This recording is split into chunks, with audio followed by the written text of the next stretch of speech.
Hello everyone. जैसे कि last video lecture में हमने ऑर्गेनिक केमिस्ट्री के प्रॉब्लम्स को लेके एक सीरीज स्टार्ट की थी। उसी सीरीज को मैं आगे बढ़ाते हुए आज के वीडियो लेक्चर में फिर से कुछ नए और एक अच्छे क्वेश्चंस कराने की कोशिश कर रही हूँ। देखिए आप क्वेश्चन ये बोल रहा है कि कोई एक कंपाउंड है ये, और इस कंपाउंड का जब मैं हाइड्रोलाइसिस करवाती हूँ तो एक ए प्रोडक्ट आपको मिलता है और उसका मॉलिक्यूलर फार्मूला आपको दिया गया है C9H16। आगे ये कहता है कि जब इस ए का ओजोनोलाइसिस हम करवाते हैं तो ये ओजोनोलाइसिस पर हमें नोनेन 2,8 डाइओन देता है। तो आपके पास में जो रिएक्टेंट से प्रोडक्ट ए बना है वो क्या होगा, मतलब what is A and how is it formed.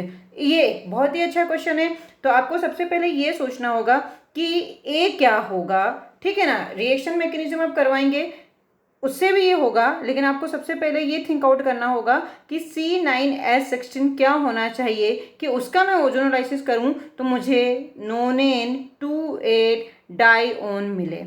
ठीक है, क्वेश्चन को देखा, अब चलते हैं सॉल्यूशन की ओर।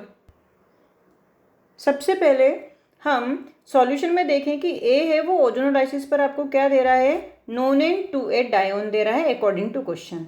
तो यहाँ पे मेरे पास में रिएक्टेंट एंड प्रोडक्ट, मतलब जो आपका रिएक्टेंट था उस रिएक्टेंट से जो अभी प्रोडक्ट ए बना है इसमें number of carbon atom same है, मतलब लॉस ऑफ कार्बन नहीं हुआ है। इसका मतलब ये हो जाएगी कि डिग्री ऑफ अनसैचुरेशन जो होगी वो क्या होगी, आपकी सेम होगी। अगर मैं यहाँ पे देखूँ कि मेरे पास में रिएक्टेंट में जो डी यू है वो 2 है और प्रोडक्ट में भी जो डी यू आएगी वो क्या आनी चाहिए, 2 आनी चाहिए।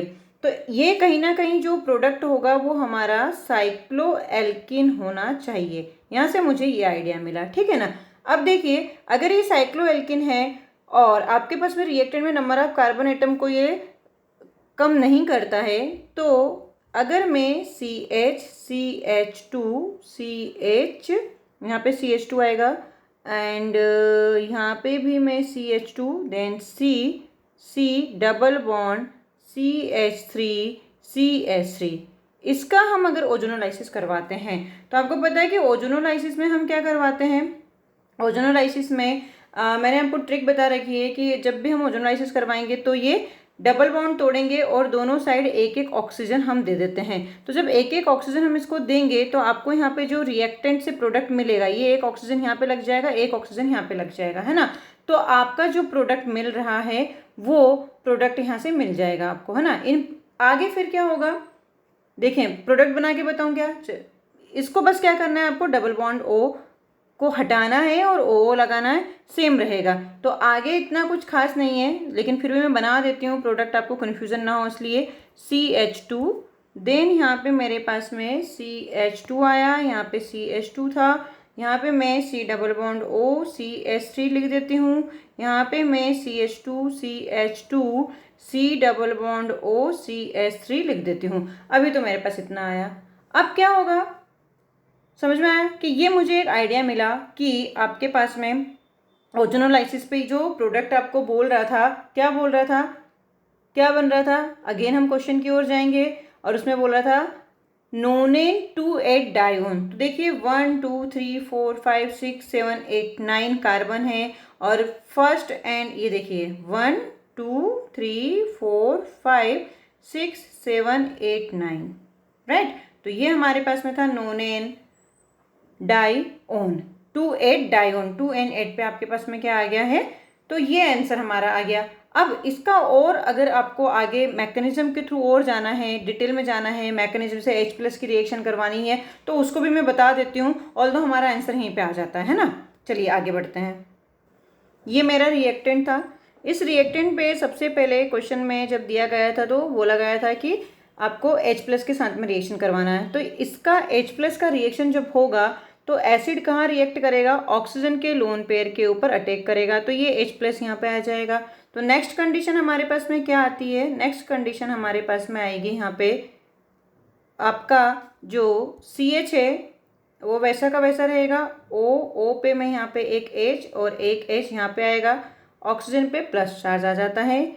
Ame हमारा वैसा का वैसा रहेगा और यहाँ पे भी जो Ame है वैसा का वैसा रहना है। अब देखिए ऑक्सीजन के ऊपर प्लस चार्ज आया तो ये क्या करेगा, एज ए लिविंग ग्रुप बाहर निकल जाएगा और जब ये एज ए लिविंग ग्रुप बाहर निकला तो मुझे यहाँ पे कार्बन के ऊपर प्लस चार्ज छोड़ के गया।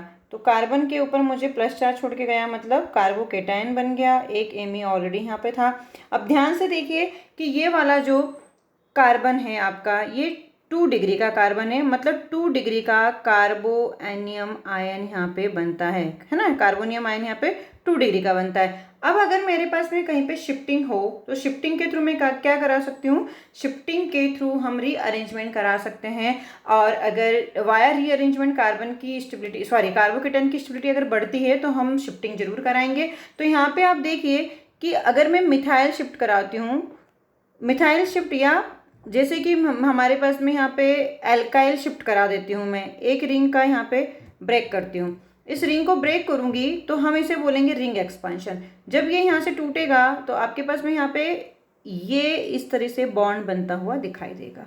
ये वाला बॉन्ड मैं तोड़ूंगी, ठीक है, ये वाला बॉन्ड टूटेगा तो इधर मेरे पास में क्या हो जाएगा कि ये वाला बॉन्ड टूटने पर मुझे इस तरह से ये इधर ये एक 7 मेंबर रिंग बनती हुई दिखाई देती है। तो आप देखिए 7 मेंबर रिंग जब बनेगी यहाँ पे तो नेक्स्ट कंडीशन क्या आएगी, नेक्स्ट कंडीशन मेरे पास में आती है इस तरीके से, ये यहाँ से टूटा तो इस ठीक कार्बन के पास में क्या आ जाएगा, Ame आ जाएगा। आप फिर देखिए कि ये तो इधर चला गया, ये वाला बॉन्ड टूट गया था, और ये वाला इधर से जुड़ा हुआ, मतलब इसके ठीक पास वाले कार्बन के पास क्या है, Ame, और इनके बीच में अब आपके पास में क्या होगा, अब -H निकल जाएगा। इतना आया क्योंकि यहाँ पे ये कार्बोकेटाइन था। अब कार्बोकेटाइन के पास वाले कार्बन से आपका एक हाइड्रोजन निकल जाएगा, -H+ हो जाएगा, तो मुझे मिल जाएगा ये Ame और ये Ame। और इसी का जब मैंने ओजोनोलाइसिस करवाया तो आपको क्या मिला था, नोनेन 2,8 डाई 1 मिलेगा। तो ये एक कंप्लीट आपका सॉल्यूशन था इस वाले क्वेश्चन का। क्वेश्चन नंबर 2 यहाँ पे देखिए, 2 पार्ट्स में दिया गया है। पहले पार्ट में ये बोल रहा है कि जब हम HBr की रिएक्शन ब्यूटीन 3-ब्यूटीन-2-ऑल के साथ में कराते हैं, किसकी रिएक्शन, HBr की रिएक्शन, और उसमें भी एक्वस HBr की रिएक्शन जब हम 3-ब्यूटीन-2-ऑल के साथ में कराते हैं तो आपको 3-ब्रोमोब्यूटीन के साथ साथ में 1-ब्रोमोब्यूटीन भी मिलता है, ठीक है ना। इसे आप एक्सप्लेन कीजिए कि ऐसा क्यों हुआ है, पहली बात।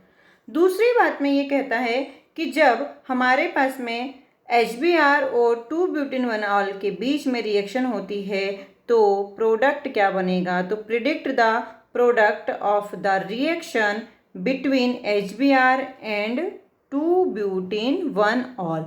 ये 2 क्वेश्चन आपको दिए गए हैं, आप इन्हें रीड कीजिए, सॉल्व करने की कोशिश कीजिए। मैं इसके सॉल्यूशन बनाती हूँ। देखिए ये 3-ब्यूटीन-2-ऑल था, इसकी रिएक्शन इनको करवानी है HBr के साथ में, ठीक है। तो रिएक्शंस कैसे होगी, तो ये कह रहा है कि आपके पास में 2 प्रोडक्ट बनते हैं, उसने प्रोडक्ट पहले से बना दिए हैं और बोला गया है कि ये 2 बनते हैं, ऐसा क्यों, इसे एक्सप्लेन कीजिए। तो पहला इन्होंने जैसे कि बोला उसके अकॉर्डिंग मैं यहाँ पे प्रोडक्ट बना देती हूँ CBr और यहाँ पे CH3, और दूसरा आपके साथ में क्या बनेगा, CH3 CH double bond CH CH2Br, ये 2 प्रोडक्ट बने।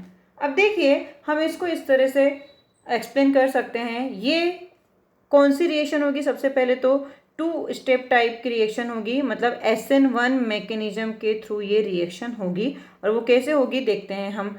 सबसे पहले आपके पास में जब ये CH2 डबल बॉन्ड CH था तो बच्चों यहाँ पे CH3 और HBr से क्या होगा, H+, ये H+ आपका कहाँ पे रिएक्ट मारेगा, ये H+ यहाँ पे आपके ऑक्सीजन के लोन पेयर के ऊपर रिएक्ट करता है। अब ये जब ये रिएक्ट करेगा तो मुझे यहाँ पे क्या देगा, CH2 डबल बॉन्ड CH, यहाँ पे CH ऑक्सीजन के ऊपर एक प्लस चार्ज आ जाएगा क्योंकि एक एक्स्ट्रा H+ आ गया है, और यहाँ पे आपका CH3 का CH3 रहेगा। और जब भी हमारे पास में ये वाली कंडीशन आती है, अब ऑक्सीजन के ऊपर प्लस चार्ज आ गया, ये मोर इलेक्ट्रोनेगेटिव है, तो यहाँ पे अपने को क्या सोचना है कि इलेक्ट्रोनेगेटिव ज़्यादा है और उसके ऊपर प्लस चार्ज आया है तो ये वाटर के फॉर्म में बाहर निकल जाएगा। और जैसे ही ये वाटर के फॉर्म में बाहर निकलता है आपको क्या मिलता है, एक कार्बोकेटाइन मिलता है। तो नेक्स्ट हमारे पास में क्या बन जाएगा, CH2 double bond CH carbocation बना CH3,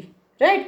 अब क्या होगा, अब ये बी आर माइनस का अटैक होगा। अब बी आर माइनस यहाँ पे अटैक कर जाएगा, पहला ये काम हो गया आपका, CH2 double bond CH Br CH3। इतना समझ में आया। अब अगर मैं यहाँ पे देखूँ तो मेरा जो कार्बोकेटाइन है यहाँ पे इस वाले सीरीज में, ये वाला कार्बोकेटाइन डबल बॉन्ड के कॉन्जुगेशन में है। तो ऐसा भी है ना कि डबल बॉन्ड के कॉन्जुगेशन में है तो भाई साहब ये बॉन्ड इलेक्ट्रॉन डेंसिटी इधर घूमेगी, तो यहाँ पे भी तो कार्बोकेटाइन बन सकता है। तो जब कार्बोकेटाइन यहाँ पे बनेगा मतलब रेजोनेंस होगा, तो वाया रेजोनेंस यहाँ पे CH2 पे प्लस चार्ज आएगा और इधर आएगा CH डबल बॉन्ड CH3, है ना। तो हम बोलेंगे due to resonance of first, मैंने इसे फर्स्ट स्ट्रक्चर बोला था, यहाँ पे लिखा था। तो due to resonance of first आपके पास में ये कंडीशन आई। अब क्या हो जाएगा, बी आर माइनस अटैक कर जाएगा। तो अब बी आर कहाँ अटैक करेगा, इस वाले कार्बोकेटाइन के ऊपर अटैक करेगा।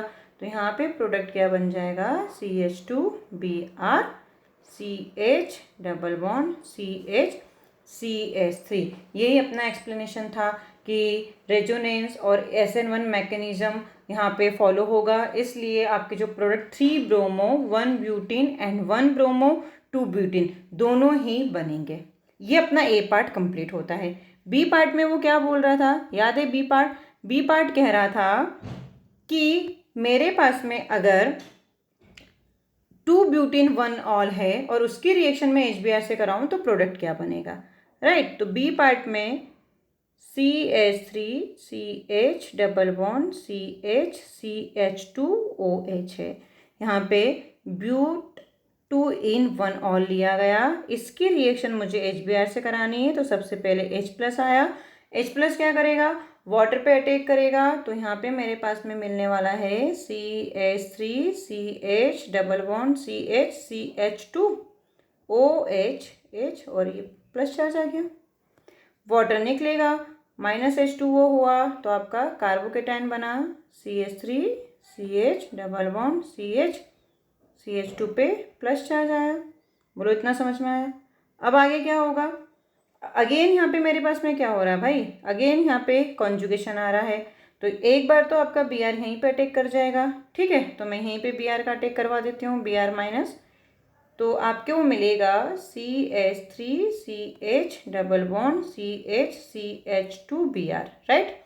सेकेंड टाइम क्या हो सकता है, सेकेंड टाइम आपके पास में ये इधर इलेक्ट्रॉन डेंसिटी चली जाएगी, तो डबल बॉन्ड इधर आ जाएगा, प्लस चार्ज यहाँ पे आ जाएगा। तो ये जब रेजोनेंस में जाएगा तो मेरे पास में कंडीशन बनेगी CH3, ठीक है, CH पे plus charge and CH double bond CH2। अब यहाँ पे Br का अटैक होगा, Br माइनस यहाँ पे आया, तो Br माइनस अब कहाँ अटैक करेगा, CH कार्बोकेटाइन के ऊपर।